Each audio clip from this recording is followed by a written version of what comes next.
Junction ਤੇ ਰਾਤ ਲੱਗੀ ਮਹਿਫਿਲ ਆ ਤੇਰਾ ਤੇ ਜੰਕਸ਼ਨ ਤੇ ਰਾਤ ਲੱਗੀ ਉਹ ਜੰਕਸ਼ਨ ਵਾਲਿਆ ਮੈਨੂੰ ਵੀ ਕੁਝ ਦੇ ਦਿਓ ਖਾਣ ਨੂੰ। ਸਵੇਰੇ ਤੜਕੇ ਦਾ ਮੈਂ ਨਿਰਣੇ ਕਾਲਜੇ ਸਾਹ ਲਈ ਜਾਂਦਾ, ਤੂੰ ਆਪਣੇ ਹੀ ਜੰਕਸ਼ਨ ਲਾਈ ਫਿਰਦਾ। ਲਿਆ ਕੁਝ ਖਾਣ ਨੂੰ, ਮੈਨੂੰ ਤਾਪ ਚੜਿਆ। ਮੈਨੂੰ ਵੀ ਲਿਆ ਦਿੰਨੇ ਆ ਕੁਝ ਖਾਣ ਨੂੰ, ਜਵਾਨੀ ਵੇਲੇ ਬਥੇਰਾ ਕੁਝ ਖਾਦਾ ਤੂੰ। ਸਬਰ ਕਰ ਲਾ, ਆਪਣੇ ਵੀ ਕੋਈ ਕੰਮ ਕਰ ਅਸੀਂ ਕਰਨੇ ਨੇ। ਗੰਦੀ ਲਾਦ ਵੀ ਨਾ ਰੱਬ ਕਿਸੇ ਨੂੰ ਦਵੇ।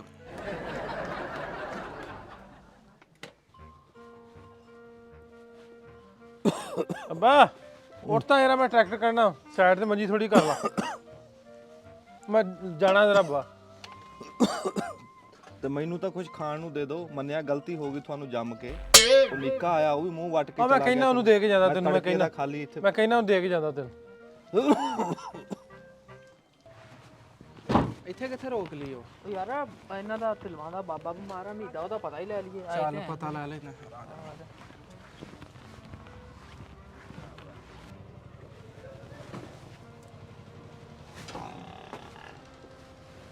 ਹਾਂ ਬਈ ਭਾਜੀ ਕਿੱਧਰੋਂ ਆਏ? ਮੈਂ ਨਾ ਗਿਆ ਗੇੜਾ ਮਾਰਨ। ਬਾਬਾ ਦੇ ਆਪਣਾ ਵਾਵਾ ਖਚਕ ਗਿਆ। ਹਾਂ ਬਾਬਾ ਯਾਰ ਵਾਵਾ ਖਜਕ ਗਿਆ, ਢਿੱਲਾ ਮੱਠਾ ਆਇਆ। ਲੈ ਉਹ ਪ੍ਰਾਹੁਣੇ ਵੀ ਆ ਗਏ।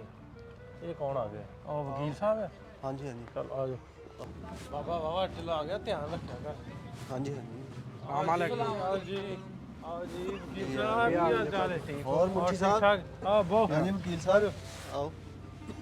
ਬਾਬਾ ਜੀ ਕੀ ਗੱਲ ਬਣੀ? ਵਾਵਾ ਖਤਕ ਜੇ ਗਏ ਆ। ਬਸ ਯਾਰ ਬਜ਼ੁਰਗ ਖਾਂਦੇ ਪੀਂਦੇ ਨਹੀਂ ਚੱਜ ਨਾਲ ਨਾ। ਬਾਬਾ ਵਾਵਾ ਖਚਕ ਗਿਆ ਵਾ ਤੇ ਬਾਬਾ ਦੀ ਕੋਈ ਸੇਵਾ ਪਾਣੀ ਕਰਿਆ ਕਰੋ। ਹੈ ਬਜ਼ੁਰਗ ਘਰਾਂ ਦੀ ਰੌਣਕ ਹੁੰਦੇ ਨੇ। ਬਿਲਕੁਲ ਵਕੀਲ ਸਾਹਿਬ, ਸਵੇਰੇ ਸ਼ਾਮ ਕੁੱਟੀ ਦਾ ਵੀ ਹੈ, ਦਵਾ ਦਾਰੂ ਦਾ ਵੀ ਖਿਆਲ ਰੱਖੀਦਾ, ਬਸ ਖਾਂਦੇ ਪੀਂਦੇ ਨਹੀਂਗੇ ਕੁਝ।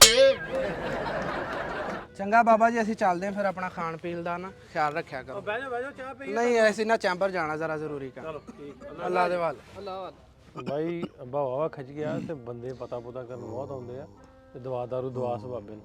ਠੀਕ ਹੈ ਭਾਜੀ ਫਿਰ ਇਹਨਾਂ ਦੇ ਕੋਲ ਰੋਟੀ ਦਿੰਦੇ ਨਹੀਂ, ਕੰਮ ਕਰ ਵੇਖ ਲਿਓ। ਦਵਾਈ ਦੇਣਗੇ। ਠੀਕ ਹੈ ਫਿਰ ਅੱਬਾ ਮੈਂ ਚੱਲਾ ਹੀ। ਠੀਕ ਹੈ ਓਕੇ।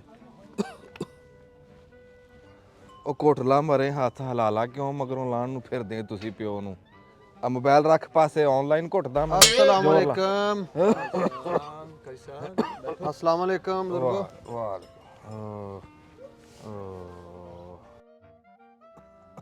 ਕੀ ਗੱਲ ਬਜ਼ੁਰਗ ਮਾੜੇ ਹੀ ਹੁੰਦੇ ਜਾਂਦੇ ਦਿਨ ਬ ਦਿਨ? ਖੈਰ ਵੀ ਆ, ਤਬੀਅਤ ਠੀਕ ਹੈ ਇਹਨਾਂ ਦੀ? ਸੇਵਾ ਤੇ ਬਥੇਰੀ ਕਰੀਦੀ ਆ, ਤੇਰੇ ਸਾਹਮਣੇ ਕੁੱਟਣ ਵੀ ਦੇ ਆ।